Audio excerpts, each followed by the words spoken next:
All right, so today we're diving deep into a topic that's both ancient and surprisingly relevant to modern life. Chakras. I'm sure you've heard of chakras before. Oh, I absolutely. mean, a yoga class or just in conversation about wellness, but we're going way beyond the basics today. Yeah, it's fascinating to me how chakras kind of bridge that gap between our physical bodies, the tangible and the more like subtle world of energy. Yeah, it's almost like an energy map to well-being. Exactly. And what's really cool is that the whole concept of chakras spans different cultures and time periods. Like Hmm. it's not just one tradition, it pops up all over these ancient philosophies. Exactly. And it's really amazing to see how this understanding of chakras evolved, like threads kind of woven into these different spiritual tapestries. So let's start piecing this puzzle together. Where does the idea of chakras even originate?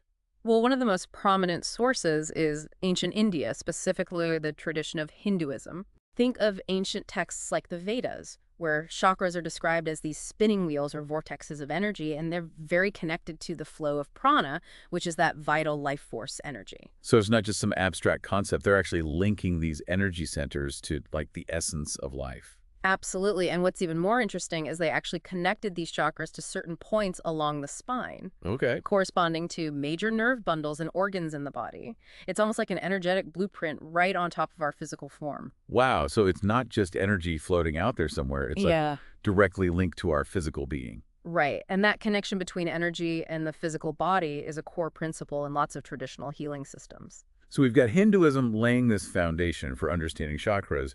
Did other traditions kind of pick up on this idea too? Yeah, absolutely. Buddhism, particularly Tibetan Buddhism, incorporated chakras into their practices, primarily as focal points for meditation and visualization. So they're using these energy centers as a way to reach higher states of consciousness. Precisely. And they also show up in mandalas, those intricate geometric designs Oh, yeah. representing the universe and the path to enlightenment. I love that. It's like these chakras are woven into their spiritual practices. And then you have the New Age movement, Oh, which they- emerged in the 20th century, and they drew inspiration from different ancient traditions, including chakras, and brought those into a more modern context. So taking those ancient ideas and making them accessible to a contemporary audience. Exactly. And the New Age movement often emphasizes the idea of balancing chakras Okay. for overall well-being using things like meditation crystals and aromatherapy. So we've got Hinduism laying the groundwork, Buddhism incorporating them into their practices, and then the New Age movement bringing them into modern times. It's amazing how this concept has traveled through time and across cultures. Yeah. But what about the chakras themselves? Yeah. How many are there and what do they actually do? Well, the most widely recognized system is that of 7 major chakras, each one associated with a specific location in the body, a color, and a function. Okay. And they run along the spine from the base to the crown of the head, almost like an energetic ladder. Okay, I'm picturing this ladder. So let's climb it rung by rung, starting with that first one at the base. What's that all about? That's the root chakra, or Muladhara in Sanskrit. Okay. It's located at the base of the spine, associated with the color red and the element of earth. Earth red. It says very grounding, very foundational. Exactly. The root chakra is all about our sense of stability, security, and survival. Oh. It's our connection to the physical world, our primal instincts, and our basic needs. So if someone's feeling really ungrounded or anxious, could that be a sign of a root chakra imbalance? It definitely could be. If you think about it, like if your foundation is shaky, it's hard to feel secure and confident in other areas of life. Makes sense. Okay, so we've got our foundation in place. What's the next step up on our chakra ladder? Moving upward, we reach the sacral chakra, or svadhisthana, located in the lower abdomen. This one's all about creative energy, our emotions, and our sensuality. Ooh, things are getting juicy. Right. It's linked to the color orange and the element of water, representing that fluidity, emotional expression and the ability to go with the flow. Water. Emotions. I can definitely see the connection there. Exactly. A balanced sacral chakra allows us to embrace our emotions, connect with others, and experience pleasure and joy. Okay, so we've got grounding and stability with the root, and then fluidity and creativity with the sacral. What's next? Next up is the solar plexus chakra, or manipura, Got it. located in the upper abdomen around the stomach area. Hmm. Think of it as your powerhouse, the center of your personal power, willpower, and self-esteem. Oh, I love that. Our own personal powerhouse. Yeah. What's the color and element associated with this one? Yellow and the element of fire. Fire, yellow. Yeah, Yeah. definitely getting a sense of energy and radiance from this one. Exactly. It's about our inner fire, our drive, and our ability to assert ourselves in the world. So if someone's lacking confidence or feeling a bit powerless, could that be a solar plexus issue? It's something to consider. Yeah, when the chakra is balanced, we feel confident, capable, and in control of our lives. Okay, so we've climbed from our roots to our creative center to our powerhouse. We're halfway up the chakra ladder. What's next on our journey? Now we arrive at the heart chakra, or anahata, located in the center of the chest. This one's all about love, compassion, and connection. The heart chakra. I feel like this one's particularly powerful, Yeah. Especially in today's world. Yeah, for sure. What do you think? Absolutely. It's associated with the color green and the element of air representing openness, expansion, and the ability to give and receive love freely. Because it's not just about romantic love. Yeah. It's about all forms of love and connection. Exactly. It's about love for ourselves, for others, for humanity, and for the world around us, Wow. It's about empathy, kindness, and forgiveness. That's beautiful. So we've moved from our grounding to our creativity, to our power, and now to the very heart of our being. Yeah. What comes after that? Above the heart chakra, we have the throat chakra, or Vishuddha, located in the throat. Okay. As you might guess, this one's all about communication, self-expression, and speaking our truth. Makes sense. I'm guessing this one is linked to the element of sound. You got it. It's also associated with the color blue, representing clear and honest communication. So if someone is having trouble speaking up or feeling heard, could that be a throat chakra imbalance? It's definitely a possibility. A blocked throat chakra can manifest as difficulty expressing ourselves. Okay. Fear of speaking our truth, or feeling like our voice doesn't matter. Wow, that's so relevant in today's world, where we're constantly bombarded with information and opinions. Right. Okay, we're almost to the top of our chakra ladder. What's next? Just above the throat chakra, we find the third eye chakra, or ajna, located between the eyebrows. Okay. This one is all about intuition, wisdom, and our connection to the spiritual realm. The third eye. That's the one you always hear about when people talk about psychic abilities, right? Exactly. It's associated with the color indigo and the element of light, representing our ability to see beyond the physical world and access our inner wisdom. So it's about trusting our gut instincts and tapping into that deeper knowing within us. Absolutely. Yeah. It's about seeing the bigger picture, understanding patterns, and connecting with our inner guidance system. Okay, so we've climbed from our roots to our creative center, to our powerhouse, our heart, our voice, and now to our intuition. Right. We finally reached the top. Tell me about this last chakra. At the crown of our head, we find the crown chakra, or Sahasrara. Okay. This is our connection to the divine, to universal consciousness, and to a sense of unity with everything. Wow, that sounds incredibly expansive. It is. It's often associated with the color violet or white, and it kind of transcends the elements in the same way that other chakras, do. Okay. It's about pure consciousness, spiritual awakening, and realizing our true nature. Okay, so we've got these 7 major chakras, each with its own location, color, element, and function. But are they just these separate, isolated energy centers? Or do they interact with each other? That's a great question, and that's where it gets even more interesting. Maybe you're going to say that. Yeah. Okay, tell me more. How do these chakras actually work together? Well, they're interconnected by these subtle energy channels called nadis, Okay. which run throughout the body, and they act like pathways, allowing energy to flow between the chakras. So these nadis are like the highways of our energy system connecting all these different centers. Exactly. All right, so we've explored these 7 major energy centers, but they don't just exist in isolation. Right. They're connected by this network of subtle energy channels called nadis. Mm-hmm. But it sounds like there's even more to this intricate system. Is that right? There is. The concept of chakras is also closely related to the 5 koshas, Okay. which are layers of being described in yogic philosophy. Think of them like sheaths or coverings that make up our whole being, from the physical to the spiritual. Ooh, layers of being. Tell me more about those. Each kosha represents a different aspect of our existence. Okay. The first one is the Annamaya kosha, the physical body, Okay. the most tangible layer. Then we have the Pranamaya kosha, the energy body, Okay. which governs our life force energy.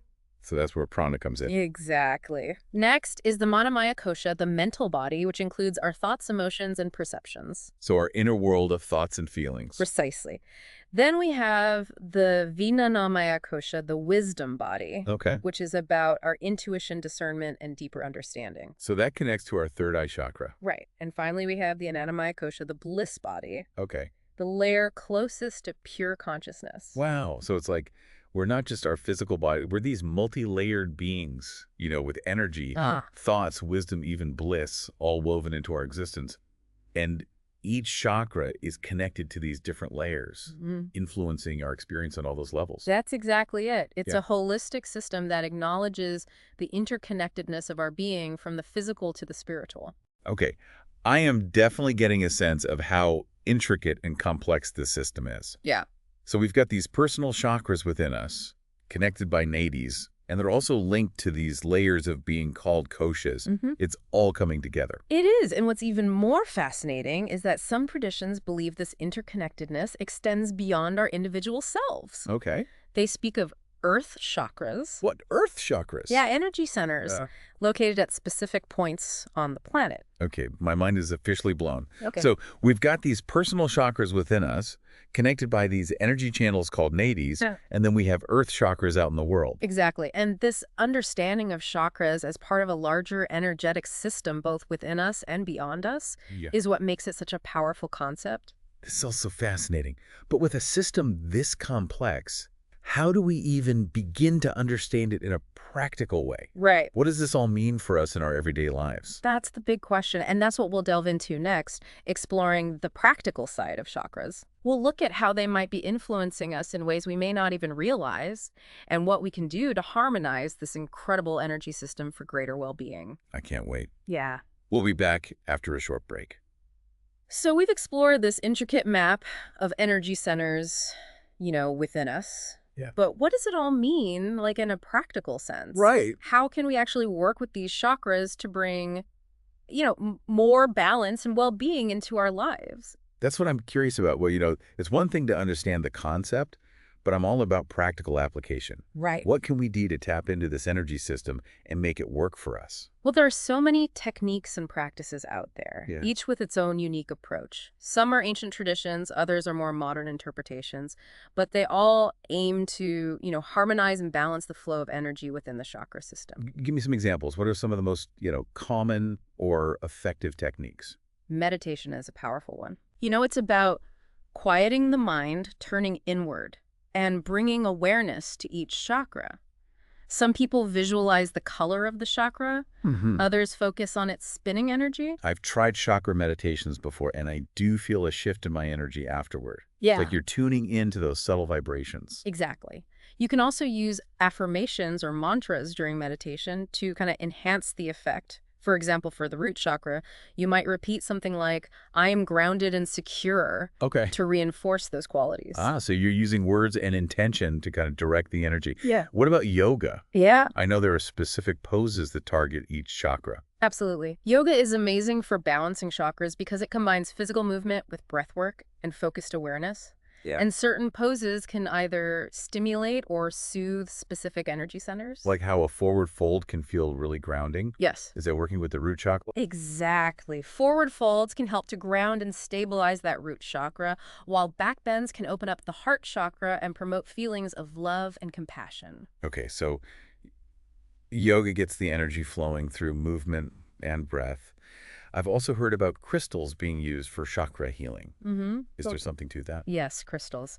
They've been used for centuries in various healing traditions, and they're believed to have specific vibrations that can resonate with different chakras, helping to clear blockages and restore balance. So it's like each crystal has its own unique energy signature. They can interact with our own energy field. Exactly. For example, red jasper, with its earthy tones, is often used for grounding the root chakra. Ah, that makes sense. Right. And what about rose quartz? Yeah. I always feel so peaceful around rose quartz. Rose quartz is associated with the heart chakra, and its very gentle and loving energy can help to open and heal the heart and promote feelings of self-love and compassion. Okay. I can see the connection there. What about aromatherapy? Yeah. I've heard essential oils can be really powerful too. Aromatherapy is another wonderful tool for working with chakras. Essential oils extracted from plants have been used for centuries for their therapeutic properties. Okay. And each oil has a unique aroma and energetic vibration that can impact our mood and well-being. So how do you use essential oils for chakra balancing? You can diffuse them in your space, add them to a bath, or even apply them topically, diluted in a carrier oil. For example, lavender oil with its calming and relaxing properties is often used to soothe the heart chakra. Okay, so you might diffuse lavender during meditation Yeah, or add a few drops to a bath to create that peaceful atmosphere. exactly. What about sound healing? Sound healing is incredible. Sound is vibration. And just like everything else in the universe, our bodies vibrate at specific frequencies, and different sounds can resonate with different chakras, Oh, okay. helping to clear blockages and restore harmony. So it's like using sound waves to retune our energy system. What are some common sound healing tools used for chakras? Tibetan singing bowls are often used for chakra balancing. Okay. Their deep resonant tones can create a sense of deep relaxation and help to shift stagnant energy. Each bowl is tuned to a specific frequency, often corresponding to a particular chakra. So you might use a specific bowl to target a chakra that feels out of balance. Exactly. There are also tuning forks, crystal singing bowls, and even chanting or vocal toning that can be used for sound healing. Yeah, there are so many different techniques to explore. Yeah, It's like you could create a whole chakra balancing toolkit right. with crystals and essential oils and singing bowls and yoga poses. Exactly. And the best part is you can experiment and find what resonates with you. Yeah. There's no one-size-fits-all approach. It's about listening to your intuition and discovering what feels good for your unique energy system. That's empowering. Yeah. But I have to ask, are there any risks involved in working with chakras? Yeah. I mean, we're talking about powerful energy here. That's a very important point. Yeah? While these techniques can be incredibly beneficial, it's crucial to approach them with respect, awareness, and proper guidance. You know, for example, overactivating a chakra can actually throw things further out of balance. Oh, interesting. So it's like anything else, you can have too much of a good thing. Exactly. Balance is key. That's why it's often recommended to work with a qualified practitioner, Okay. especially if you're new to these practices. They can help you tailor techniques to your specific needs and make sure you're working with your energy in a safe and effective way. That makes sense. So we've talked about all these amazing techniques for balancing chakras, but I'm curious, how does all this tie into modern life? Right. I mean, chakras are an ancient concept. Yeah. Are they still relevant in today's fast-paced, tech-driven world? That's a great question, and I think that's one of the most fascinating aspects of chakras. Okay. This ancient system has so much to offer us in terms of understanding ourselves and navigating the challenges of modern life. Like how? Give me some examples. Well, some proponents believe that chakra imbalances could be contributing to the rise of modern illnesses and ailments. Really? That's interesting. In what way? Well, think about it. We live in a world that's constantly bombarding us with stress, information overload, and technology. Yeah. And this can take a toll on our energy system. It's like our nervous systems are on overdrive all the time. Exactly. And this can lead to energy blockages and imbalances in the chakras. For example, chronic stress can lead to a blocked root chakra, Right. which can manifest as anxiety, fatigue, digestive issues, or even insomnia. Wow. So it's not just about feeling a little off energetically. It could actually be impacting our physical health. Exactly. And it's not just stress. Think about how much time we spend sitting often hunched over computers or phones. Okay. Yeah. I'm definitely guilty of that. And this posture can actually restrict the flow of energy in the lower chakras, potentially contributing to digestive issues, lower back pain, and even reproductive health problems. I had no idea. So are you saying that by understanding our chakras and keeping them balanced, Yeah. we can actually improve our overall well-being physically and mentally? That's the idea. It's about recognizing the connection between our energy body and our physical body. Yeah. And understanding how to support both for optimal health. This is all so fascinating. I feel like we've covered so much ground, Yeah. from the ancient origins of chakras to their potential impact on modern health. We've explored all these different techniques for balancing our energy. But I have to ask, is there any scientific evidence to support these claims? I mean, it all sounds amazing, but is there any research to back it up? That's a very valid question. And it's important to note that while chakras have been recognized in Eastern traditions for centuries, Western science is just starting to explore this concept. So it's still kind of a mystery from a scientific perspective. In some ways, yes. But there are some intriguing studies emerging. For example, some research suggests that the locations of the chakras correspond to major nerve plexuses in the body. Oh, wow. So there could be a physiological basis for these energy centers. Exactly. And other studies have looked at the electromagnetic emissions from the chakra locations and found that each chakra emits a unique frequency. That's pretty mind-blowing. So even though we can't see these energy centers with our eyes, there's evidence that they might have a real measurable presence in the body. That's what's so exciting about this field of study. It's like we're just beginning to scratch the surface of understanding these intricate connections between energy consciousness and our physical well-being. Okay, so we've got ancient wisdom, and now modern science is starting to peek into this world of subtle energy. Yeah. It really is like uncovering a whole new map to ourselves. It is. And like any good map, it can help us navigate our lives with more awareness and understanding. I love that analogy. So we've explored the origins, the science, the practical applications of this incredible system. But before we wrap up, I'm curious, how do chakras connect to our mental and emotional well-being? Are there any links to like modern psychology? That's a great question, and it's a perfect bridge to our next exploration. It turns out that the ancient wisdom of chakras aligns surprisingly well with some key concepts in modern psychology. I love it. We'll be right back after a short break. So before the break, we were seeing how this ancient system of chakras might actually have some pretty surprising connections to modern psychology. Yeah. I'm really interested to explore that further. It is really remarkable how these ancient concepts kind of resonate with, contemporary psychological theories. Yeah. It suggests a really deep understanding of the human experience that transcends, both time and culture. Okay, so give me some concrete examples. How do chakras actually relate to modern psychology? Well, let's take Maslow's hierarchy of needs, Okay. for instance. It's a classic psychological theory that outlines the different levels of needs that humans have, Okay. starting with basic survival and then moving up towards self-actualization. Okay, yeah, I remember learning about that in school. That's the pyramid diagram, right? Exactly. And what's fascinating is that you can actually map the chakras onto this hierarchy. Really? They align almost perfectly with each level of need. Whoa, seriously. Tell me more. So, for example, the root chakra, which is all about stability and security, Yeah. corresponds directly with Maslow's physiological needs. Okay. Food, water, shelter, safety. It's the foundation that everything else is built on. Right. If those basic needs aren't met, it's hard to focus on anything else. That makes perfect sense. Yeah. So it's like that root chakra is the bedrock of our well-being, just like those basic physiological needs are essential for survival. Exactly. What about the other chakras? Well, moving up the hierarchy, we have the sacral chakra, Okay. which is all about creativity, pleasure, and connection. And this one aligns with Maslow's need for belonging and love. Okay. It's about forming relationships, experiencing intimacy, and feeling a sense of connection with others. So as our basic survival needs are met, we start to seek out connection and belonging, Yeah, which is where that sacral chakra comes in. exactly. And then we have the solar plexus chakra, Okay. which is about personal power, willpower, and self-esteem. And this corresponds to Maslow's need for esteem and recognition.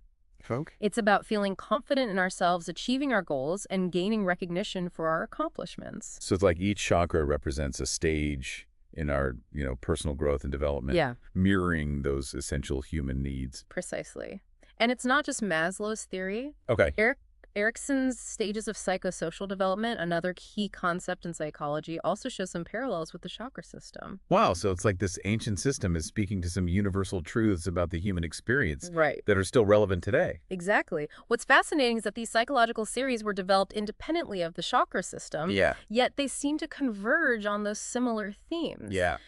It suggests that there's a deeper understanding of human nature at play here, a recognition that our well-being really encompasses our physical, emotional, mental, and spiritual selves. So it's not just Eastern wisdom, it's also resonating with like Western psychological thought. Right. It's like this ancient system is offering us this holistic framework for understanding ourselves. And that understanding can be incredibly empowering. It invites us to consider how our energy, our thoughts, our emotions, our experiences are all intertwined, Yeah. and how they impact our overall well-being. It's like we have this hidden map to our inner world. Yeah. And by learning to read it, we can navigate our lives with more awareness, intention, and self-compassion. I love that. It's about taking ownership of our well-being and recognizing that we have the power to create that balance and harmony within ourselves. This has been such an insightful deep dive into the world of chakras. It had. We've explored the history, the different interpretations, the science, the practical techniques, Yeah. even the psychological connections. It really highlights how chakras are more than just, an esoteric concept. Yeah, They offer a rich and valuable framework for understanding ourselves and our place in the world. I couldn't agree more. Any final thoughts for our listeners before we wrap up? Just remember that, this exploration is just the beginning. Yeah. There's so much more to discover about chakras and how they can enhance your life. Mm-hmm. So trust your intuition. Yeah. Experiment with different techniques and see what resonates with you. That's great advice. And remember, understanding your chakras is like uncovering this hidden map to yourself, a map that can guide you towards greater balance, well-being, and a deeper connection to yourself and the world around you. If our energy system is so intricate and profound, how might understanding and working with our chakras help us not only navigate our inner world, but also enhance our connection to the world around us? That's definitely something to ponder. So to all our listeners out there, keep exploring, keep learning, and keep those chakras spinning. We'll see you next time on The Deep Dive.